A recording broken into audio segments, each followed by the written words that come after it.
Hello everyone, we're going to go over 8.1 Systems of Linear Equations. I just went through and did a little refresher, so let's hop in and do this. First thing, systems of linear equations are linear equations from chapter 2. It's those lines, it's just now then you have two on one graph. So you can solve these in different ways. There's substitution, there's elimination, and there's graphing. So if you'd rather look at it and look at the points where it crosses, you can do that. We're going to solve this algebraically first, though. I'm going to show you all the different methods of doing it, and just pick whichever one works best, because it doesn't matter even if they tell you to solve it a certain way. As long as you can solve it, that's all that matters. So this method right here is going to be elimination, because when we add these two problems, it eliminates the y.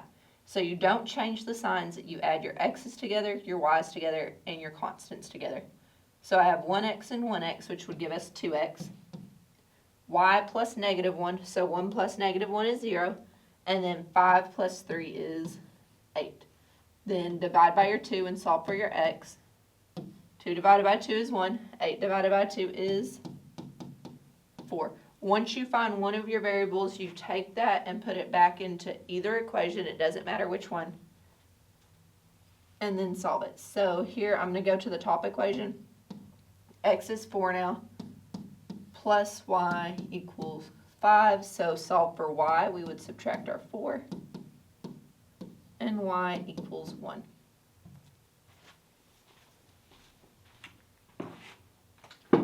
Once you have these solved, they're going to ask you to graph it. So you can graph this using, I can use the point I just found, 4, 1. You're going to have to graph two lines. So if I use the point I found, 4, 1, then I'm going to need the y-intercept. So let's look at that real quick. If I find the y-intercept of my top graph right here, we'd have to put it in slope-intercept form. So I would subtract x, and I'd have y equals negative x plus 5. So here I already have 1 point. So my other point would be this positive 5. And that's the y-intercept. So I'd go to 5 on the y-axis. So that would be that point. Then I can do my 4, 1 again that we found. So grab this. Delete.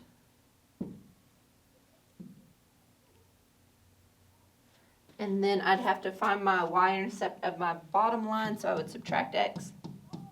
And I'd have negative y equals negative x plus 3. But y can't be negative when we put it in slope-intercept form, so we divide by a negative or multiply. Negative divided by a negative is a positive. Positive divided by a negative is a negative. So then my y-intercept, because you only need 2 points to graph a line, would be negative 3. So I have 4, 1 clicked, and now I need negative 3. I'm dragging it with the mouse.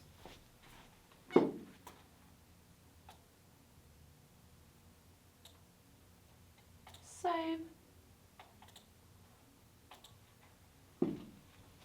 Okay, this one, I'm going to do systems of elimination again. On this one, though, there's an extra step because I can't just add this and have negative 1 plus 2. That wouldn't equal 0, so I need it to equal 0.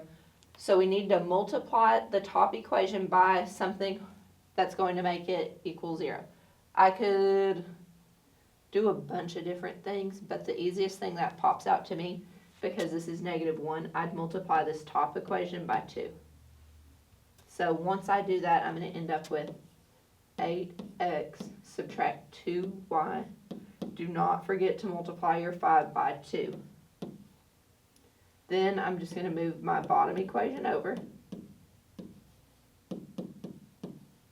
And then I'm going to add the equations because this negative 2 plus 2 would give us a 0. So 8, 9, 10, 11, x. 10 plus 12 would give us 22. Divide by 11. So x equals 2. Then take your 2 when you find it and put it into either equation. Let's use the bottom equation. I feel like I'm always using the top. So x is 2. 2 2y, and 12. So 3 times 2 is 6, plus 2y equals 12. Subtract your 6.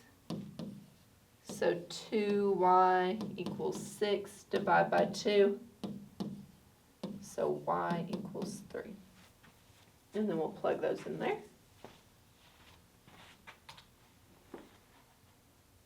And 3. When we go to graph these, we can use that 0.26 that we have and find our y-intercepts. So I'm going to use the 0.26 that we found, and then I'm going to find our y-intercepts. So here I'm going to have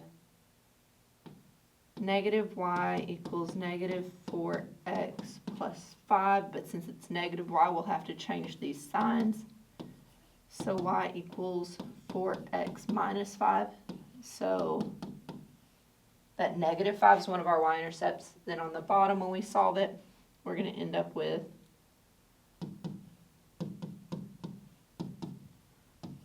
two y equals negative 3x plus 12, and divide by 2.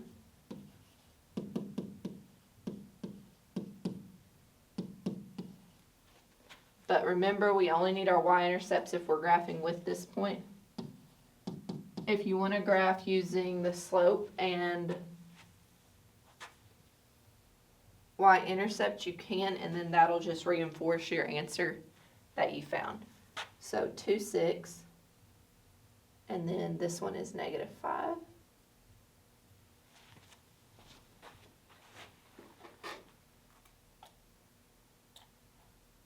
Okay, and then 2, 6, and that one is 6.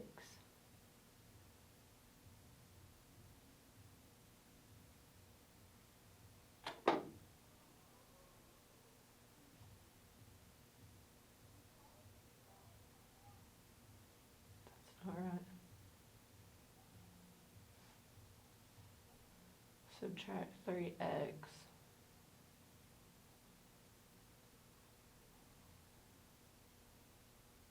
It's not a flat line though. What's our y-intercept? 2, 6.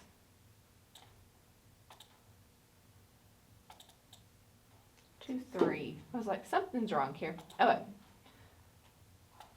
So we're changing this point to 2, 3 on both of them because I can't remember what I typed.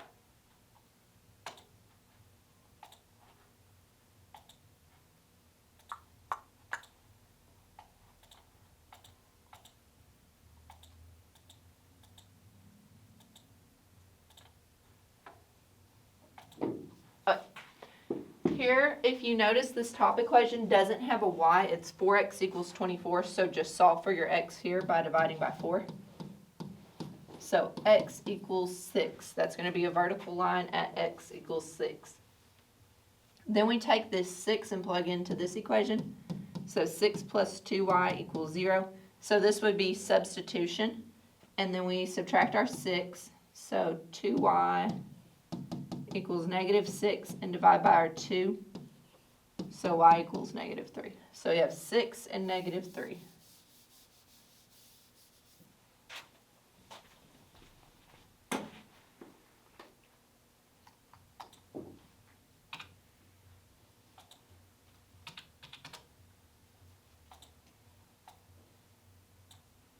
When we go to graph this one, that x equals 6 line is at x equals 6, so go on the x-axis to where x is 6 and make that line. Our other one, we're going to have x equals 6, y equals negative 3. And then we need one more point to be able to graph that using slope-intercept form. Since there's not a constant, when we move the x over, our y-intercept is going to be 0.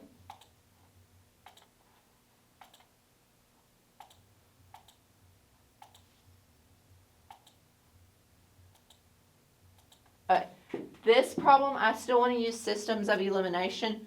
So looking at this, they all have the same signs. And I need either my x's or my y's to cancel out. So I'm going to multiply this top equation by a negative 2. there's two times where you're not going to have, like, you either can have infinitely many or you can have a system that's inconsistent. Your inconsistent systems are when the line is parallel, because if it's parallel, those lines are never going to cross, so you can't have an answer. Here now, if we do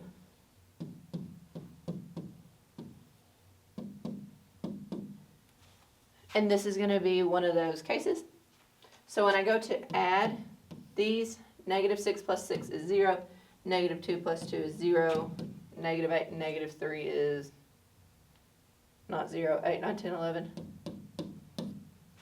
So looking at these two, I know if I was to solve both of these for y, the y equals mx plus b, I'll show you this real quick.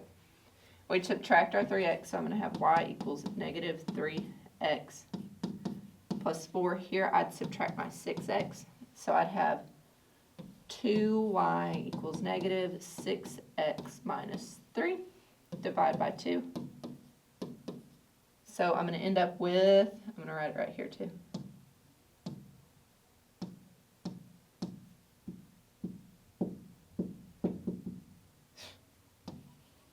Y equals -6 divided by 2 is -3x.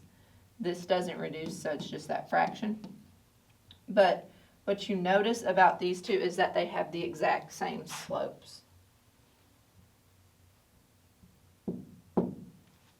Why does it hate me? So they both have -3 here. So it's never going to cross. And that would be our option. The only time it's going to be B is if it is the exact same line. If it's the exact same line, it's infinitely many solutions because they're always going to be crossing. They're always going to be touching. So they want us to graph this though. So we need our y-intercepts and our slope. And I'm going to grab the mouse. So here, let's do the top one first. So 4. And then our slope is -3. On this one, it's going by halves though. I guess it doesn't matter though. 1, 2, 3, 1. Then -3 halves, which is -1.5. And then 1, 2, 3, 1. Those lines are never going to cross, so there is no solution ever. It's inconsistent. I think, yeah, right here. This is the other option that they give you. So you can have a solution, you can have an inconsistent system, which is your parallel lines, and you can have the infinitely many solutions because they are the same line. So if I solve this one real quick for y equals mx plus b, I would have 2y equals -x plus 8, and then we divide by our 2. So this would be y equals -1/2 x plus 4. Then this bottom one, same thing. I'm going to solve it down here. 7x plus 14y equals 56. I'd subtract my 7x to get 14y equals -7x plus 56. Divide by 14. So this is going to give us y equals -1/2 x, and 56 divided by 14 is going to be 4. These are the same line. When they are the same line, there are infinitely many solutions. Using ordered pairs, they can be expressed as x comma y. When x equals what they have right here, you're going to take one of your equations. They're both going to turn out the same when you do it, but solve it for x. So I'm going to move this 2y over to get x equals -2y plus 8. And then y is any real number. So x equals, and they have the x equals on it, so don't type it twice. -2y plus 8. So there's only 2 times you're going to use those parallel lines and the same line. Right. Solve the systems of equations if the system has no solution, so that it is inconsistent. Here I have a -2 and this one is just +1. So I'm going to multiply my bottom equation by 2 so that they will eliminate when I do elimination. So I'm multiplying this one by 2. So I have 4x subtract 2y equals -4. And then 2 times 5 would give us 10x. 2 times 1 is 2y. And 2 times 9 is 18. Add your equations. 10 and 4 is going to be 14x. -2 and 2 is gone. -4 and 18 is going to be 14. Divide by your 14. So we get x equals 1. Then I need to substitute that into either equation. Let's do the bottom one. So I'd have 5 times x plus y equals 9. So 5 plus y equals 9. Subtract your 5. So y equals 4. So x equals 1, y equals 4.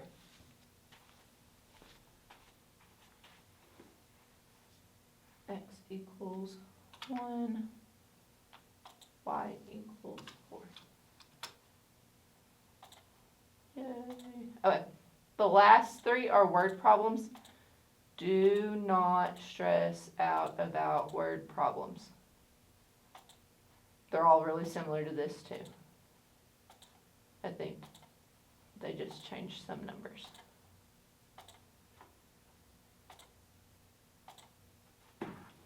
One year there was a total of 73 commercial and non-commercial orbital launches worldwide. Right there is your first equation. So commercial plus non-commercial equals 73. That's how many total there were. In addition, the number of non-commercial orbital launches was 1 more than 3 times the number of commercial. So non-commercial orbital launches was 1 more than 3 times the number of commercial orbital launches. So this one's already solved for n. I'm going to use substitution on here. So I'm going to take my n and substitute here. So I wrote my equations and now I'm substituting to solve for c. So I'm going to have 4c plus 1 equals 73. Subtract my 1. 4c equals 72. 4 goes into 72. Goes into 7 1 time, goes into 32 8 times. So commercial equals 18. I'm going to take this 18 that I just found and put into this C. So I'm going to have non-commercial is going to equal 1 plus 3 times 18. Or you can do 73 subtract 18 to get it. It doesn't matter. So 3 times 18, 3 times 8 is 4. Well, 24. And then 3 times 1, 54. 1 plus 54 is 55. 55 plus 18. Sounds good. So, in 55.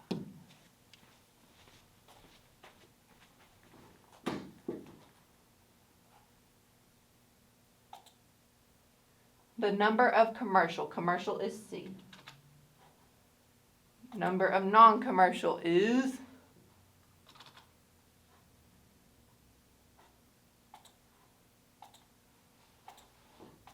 okay, next one.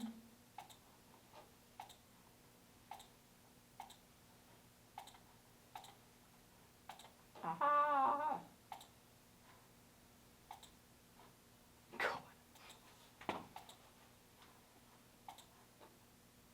Why are all these lines?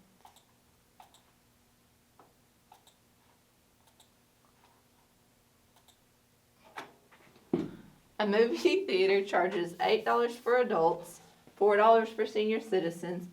On a day when 310 people paid for admission, the total receipts were $1,668. So if there were a total of 310 people, that means there's so many adults, so many seniors, but together there was 310. Then it's $8 for adults and $4 for seniors, and that money is going to total here. So you can use substitution on this if you would like. I think I want to do this one. I'm going to do 310 subtract A equals S. And I'm going to substitute this in for this S. So I'm going to have 8A plus 4 times 310 subtract A. It doesn't matter which equation. You could have solved the bottom equation and substituted into the top. You could have solved it for S and substituted in here. What I was doing is I looked at it and I didn't want to do 310 times 8. I figured I'd be better off doing 310 times 4. So there's not really, that's my reasoning on why I did it, but you can do it however you want. So I have 8A plus, I really need to remember to bring a calculator in here.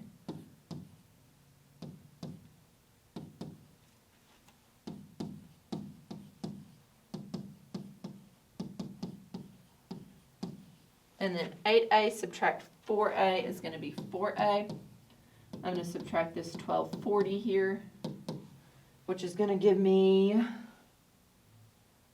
8, 2. I'll move because we know the calibration's off down here. But let me get this number first.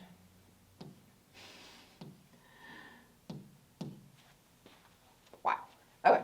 So I have right here 4A equals 428. And so I'm going to divide by my 4. So A equals 1. It'd be 7. So 17. 107. I was like, that's wrong. 4 goes into 4 one time, it goes into 28 7 times, but there's a 0 between them. All right, so 310 subtract 107 is going to give us S. I hate this board. 203 equals S. Wow. All right, 107 and then 203. If I add those together, that is 210. 310. Wow. Oh, I know I was missing a question, so here's that extra question. The perimeter of a rectangular floor is 120 feet. Find the dimensions of the floor if the length is 4 times the width. So you have to have 2 equations to solve a systems of equations. So perimeter, remember if you have a rectangle, and we have width and length, we're going to have 2 width plus 2 length equal that perimeter. That is the perimeter. So our perimeter is 120. And then if the length is 4 times the width, so length equals 4 times the width. Now I have my 2 equations, so I can substitute my length in and then solve. So let's go ahead and do that for width. So 2W plus, instead of L, I'm going to use 4W from that second equation, equals 120. So 2W, 2 times 4 is 8. 8 plus 2 is 10. W equals 120. So W equals. Then we're going to take this 12 and put in for this W. So L equals 4 times 12. So L equals 48. So that was the missing equation. Make sure you type these in the right one. So length was 48. and feet width was 12.